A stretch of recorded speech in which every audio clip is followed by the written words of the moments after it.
আসসালামু আলাইকুম, কেমন আছেন সবাই? আশা করি সবাই ভালো আছেন।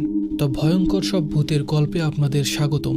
আমরা এই এপিসোডে কিছু ভয়ঙ্কর গল্প শেয়ার করি, যেটা বিশ্বাস করা বা না করা আপনাদের ব্যাপার। তো আজকের এপিসোডে আমরা কিছু গল্প শেয়ার করব, আশা করি আপনাদের অনেক ভালো লাগবে। তো চলুন বেশি কথা বাড়াবো না, আজকের প্রথম গল্পটা শুরু করা যাক। ঘটনাটা আমার ফুফাতো বোনের সাথে ঘটেছিল। তার অনুমতি নিয়ে তার মতো করে লেখার চেষ্টা করছি আমি আমার বড় বোন সাবা আপু আর আব্বু আম্মু নিয়েই আমাদের পরিবার। আমার বড় বোনের বিয়ের মাত্র কিছুদিন পরের ঘটনা এটা। বলে রাখা ভালো, আমার দুলাভাইয়ের একটা বড় বোন আছে, নাম সিপু আপা। ঘটনার দিন আমাদের বাসায় আপুর শ্বশুরবাড়ির সবার দাওয়াত ছিল। সকাল থেকে বিকেল পর্যন্ত সবকিছু ঠিকই ছিল।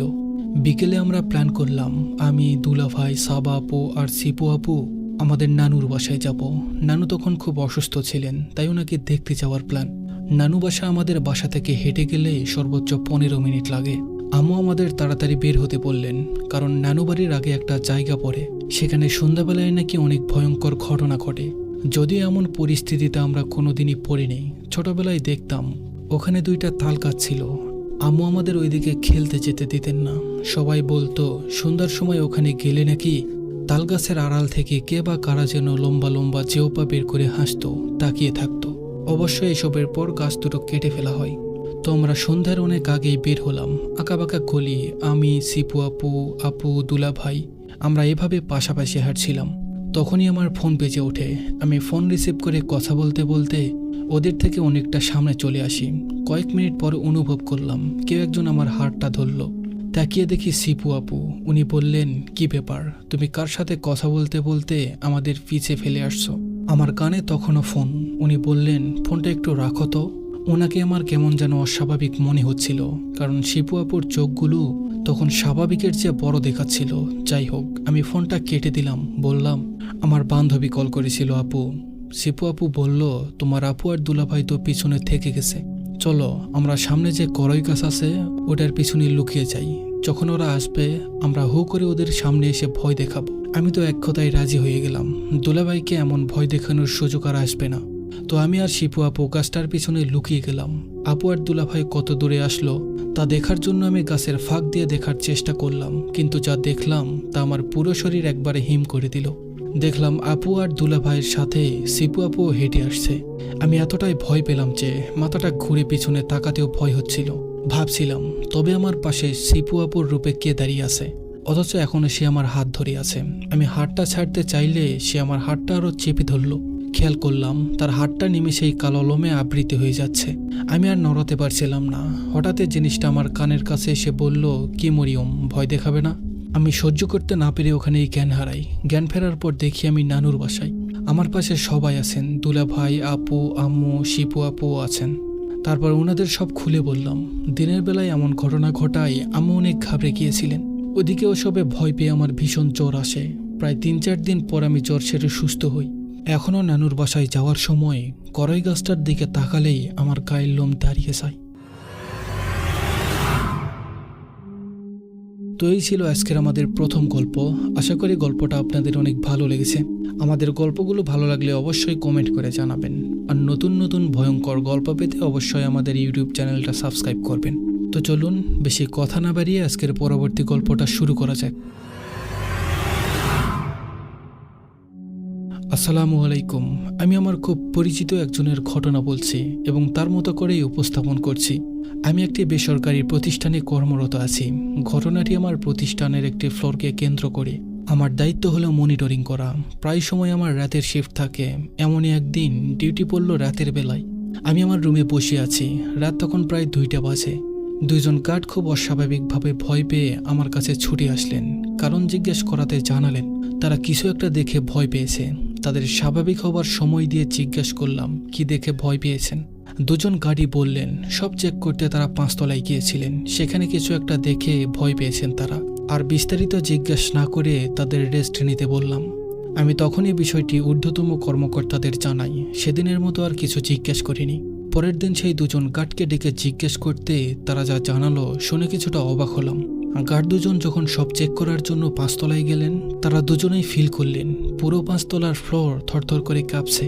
সাথে পুরো রুমেই কেমন অদ্ভুত ভুতুরে শব্দ, যেমনটা হরর মুভিতে শুনতে পাওয়া যায়। তারা ভয় পেয়ে দৌড়ে নিচে নামলেন। একজন হলে বিষয়টি মনের ভুল ভাবার সুযোগ ছিল, তাই ঘটনাটি বিশ্বাস করতে হলো। তাদের চোখে মুখে স্পষ্ট ভয়ের ছাপ ছিল। এরপর আমি আরও কয়েকজনকে বিষয়টা অবগত করি, আর কিছু ঘটনা জানলাম ওই ফ্লোর সম্পর্কে। অনেকদিন আগে ওই 5 তলায় একজন গার্ড চেক করতে গেলেন সব ঠিক আছে কিনা। তখন উনি ফিল করলেন কেউ তাকে পেছন থেকে ধাক্কা দিল। উনি সেখানেই অজ্ঞান হয়ে গেলেন। পরদিন সকালে তাকে উদ্ধার করে হাসপাতালে নেওয়া হয়। ওই ফ্লোরে আরেকদিন গার্ড দিতে গিয়ে একজন দেখতে পান বাদুর আকৃতির বৃহৎ ছায়া দেয়ালে ভাসছে, যা আসলেই খুব ভয়ানক। আরও ছোট ছোট ঘটনা ওই অফিসকে ঘিরে অনেকেই বলেন। আরেকদিন আমার একজন কলিগ রাতে ঘুমাচ্ছিলেন। বলে রাখি, কোম্পানির সাথেই আমাদের কোয়ার্টার। 2 কি 3টা বাজে তখন। অনেক শব্দে তার ঘুম ভেঙে যায়। ঘুম ভেঙে শুনতে পেলেন অনেকগুলো কুকুর একসাথে ডাকাডাকি করছে। বিষয়টা কি দেখার জন্য বেলকনিতে গিয়ে দেখতে পান অনেকগুলো কুকুর একটি একতলা বিল্ডিংয়ের ছাদে উঠে ওই অফিসের দিকে তাকিয়ে ডাকাডাকি করছে। উনি কিছুটা ভয় পেয়ে চলে আসেন সেখান থেকে। আমি কখনো তেমন কিছু ফেস করিনি। একদিন রাতের শিফটে দরজার সামনে থেকে খসখস আওয়াজ আসছিল, যেমন কোনো মানুষ চলাফেরা করলে আসে। তো আমি দেখার জন্য দরজা খুললাম, কিন্তু কেউই ছিল না। আমি করিডোর দিয়ে হেঁটে একটু সামনে এগিয়ে দেখলাম একটা বাতাস আমার শরীর ছুঁয়ে গেল। আমি তখনই রুমে ফিরে আসলাম। বিষয়টা ততটা আমলে নেইনি। আরেকদিন আমার রুমে ফজরের সালাত আদায় করার সময় চোখ যায় গ্লাস ডোরের ওপারে। সেখানে খুব লম্বা সাদা ছায়ার মতো ছিল। আমি যতক্ষণ নামাজে ছিলাম ততক্ষণ ছায়াটি ছিল। স্বাভাবিকভাবে আমি কিছুটা অস্বস্তি অনুভব করলাম। নামাজ শেষে দরজা খুলে কাউকেই পেলাম না সেখানে। এই প্রতিষ্ঠানে কাজ করার আগে আরেকটি প্রতিষ্ঠানে কাজ করতাম। সেখানকার কিছু অভিজ্ঞতা শেয়ার করছি। ওই কোম্পানির সাথেই ছিল আমার কোয়ার্টার। আমি থাকতাম একদম ছাদের নিচের ফ্ল্যাটে, এজন্য প্রায় সময় ছাদে উঠে যেতাম। তো একদিন এমন ছাদে বসে ফোন ঘাটাঘাটি করছি, 2 সেকেন্ডের ভেতরেই ঘটনাটা ঘটল। একটা ছায়া ছাদের এক পাশ থেকে আরেক পাশে চলে গেল। বলে রাখা ভালো, আমি এসবে তেমন একটা ভয় পাই না। যেহেতু কোয়ার্টার, তাই একটা হলরুমের মতোই একসাথে অনেকগুলো বেড, আর ছিল একটা কমন বাথরুম, যার পাশের দেওয়ালে একটা আয়না লাগানো, একটি বেলকনি। যেহেতু ঢাকা শহর আলোর শহর, কখনোই পুরোপুরি অন্ধকার হয় না। সেখানে দরজা জানালার পর্দা না থাকায় আমি যখন রাতে ঘুমাতে যেতাম প্রায় সময় দেখতাম আয়নায় 2টা ছায়া ঠিক যেন আমার দিকেই তাকিয়ে আছে। মাঝে মাঝে একটাও থাকতো, ঠিক ভয় না, কিছুটা অস্বস্তি লাগতো। আর কিছু ঘটনা ঘটতো যেখানে আমি বসতাম।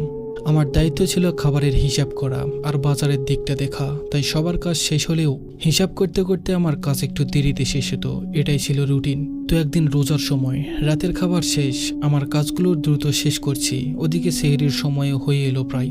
হঠাৎ একটা আওয়াজে চোখ তুলে তাকিয়ে দেখলাম একটা চেয়ার আপনা আপনি ঘুরে গেল। আমি ঘটনার আকস্মিকতায় হয়ে গেলাম। আমার স্পষ্ট মনে আছে আমি সবকিছু গুছিয়ে রেখেছিলাম। আবার আরেকদিন রোজার মাঝেই সবকিছু গোছাতে কিছুটা দেরি হয়ে যায়। তাই সবাই চলে গেলেও ক্যান্টিনে আমি একাই ছিলাম। সব রুমের লাইট অফ করে যখন মেন ডোর লক করতে যাব, তখন দেখলাম রান্নাঘরের দরজার পাশেই কে যেন দাঁড়িয়ে আছে।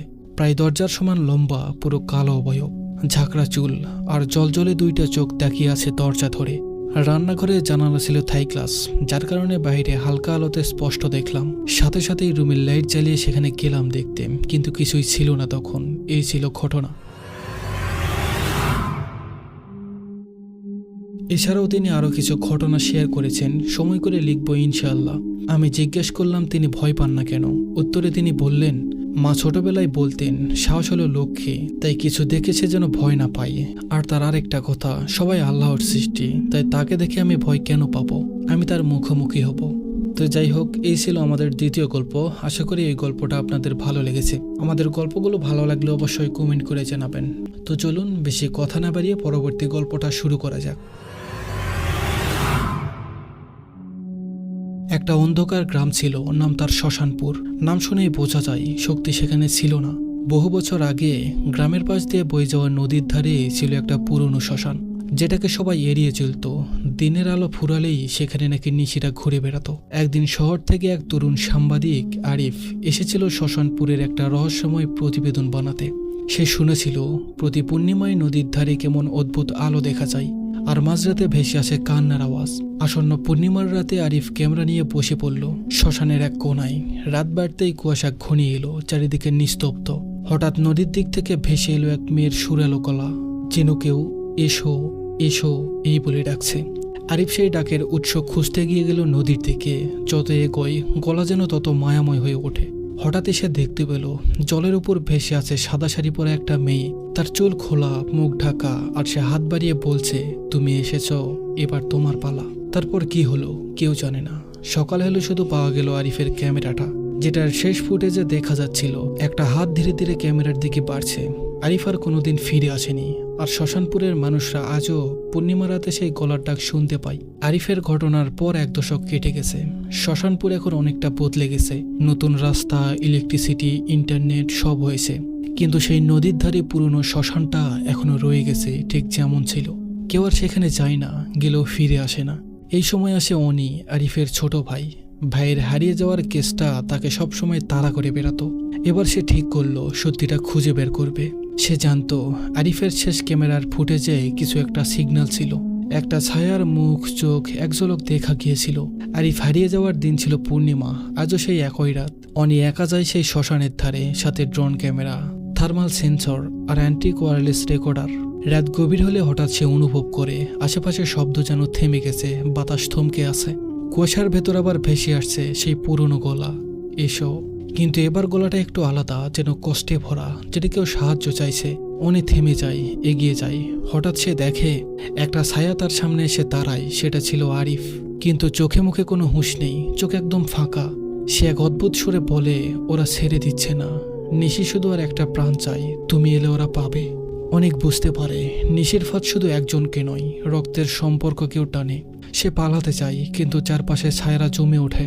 হঠাৎ তার হাতে ধরা রেকর্ডার থেকে ভেসে ওঠে এক বাচ্চা মেয়ের হাসির আওয়াজ, আর তার সঙ্গে সঙ্গে ছায়ারা হাওয়ায় মিলিয়ে যায়। পরের দিন সকালে শ্মশানপুরের লোকজন দেখতে পায় অনি ফিরে এসেছে, কিন্তু তার চোখে মুখে ভয়, মুখে থমথমে চাহনি।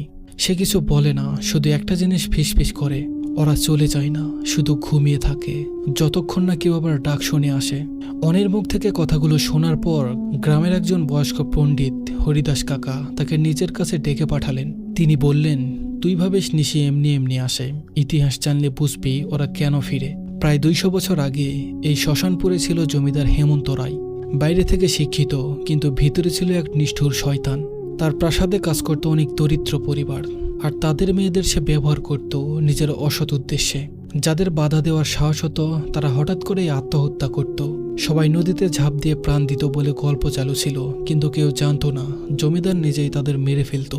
এক রাতে এক কিশোরী মেয়ে, নাম তার রাধিকা, জমিদারের হাত থেকে পালিয়ে নদীর ধারে আশ্রয় নেয়। সে শপথ করে তার মতো আর কাউকে যেন এমন মৃত্যু না দেখতে হয়। কিন্তু জমিদারের মানুষজন তাকে ধরে ফেলে, আর সেদিন পূর্ণিমা রাতেই নদীর পাড়ে পুরো শ্মশানে তাকে পুড়িয়ে দেওয়া হয় জীবন্ত।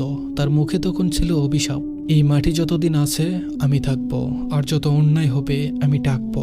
যারা শুনবে তারা আর ফিরবে না, যতক্ষণ না সত্যি সামনে আসে। সেই রাত থেকেই শুরু হয় নিশির জন্ম। রাধিকার আত্মা হারিয়ে যায় না, তার যন্ত্রণা থেকে জন্ম নেয় এক ছায়া, যাকে পরে সবাই বলে নিশি। আর তার মধ্যে অনেক কষ্ট, প্রতিশোধ আর অতৃপ্ত আত্মার এক অন্ধকার মিশ্রণ তৈরি হয়। আরিফ সেই ডাক শুনে গিয়েছিল, অনি তার রক্তটাই টেনে নিয়েছিল তাকে। কিন্তু অনি ছিল একমাত্র যে রাধিকার কণ্ঠ রেকর্ড করতে পেরেছিল। একটি রেকর্ড যেখানে রাধিকা বলেছিল, আমায় থামাও, আমার যন্ত্রণা শেষ করো, আমায় কবর দাও। হরিদাস কাকার সাহায্যে অনি পুরনো কাগজ কেটে নদীর ধারে এক ঝোপের নিচে খুঁজে পাই রাধিকার পুড়ে যাওয়া কঙ্কাল। সে তাকে যথাযথ সৎকার দেয়, একটি ছোট স্মৃতিফলক বসায়। রাধিকা, যার কান্না এক পৃথিবী কাঁপিয়েছিল, সেই রাতের পর আর কেউ ডাক শুনতে পায়নি। নদীর জল যেন আরো শান্ত, আর শ্মশানপুরের পূর্ণিমার রাত আবার শুধুই একটা রাত। ধন্যবাদ সবাইকে।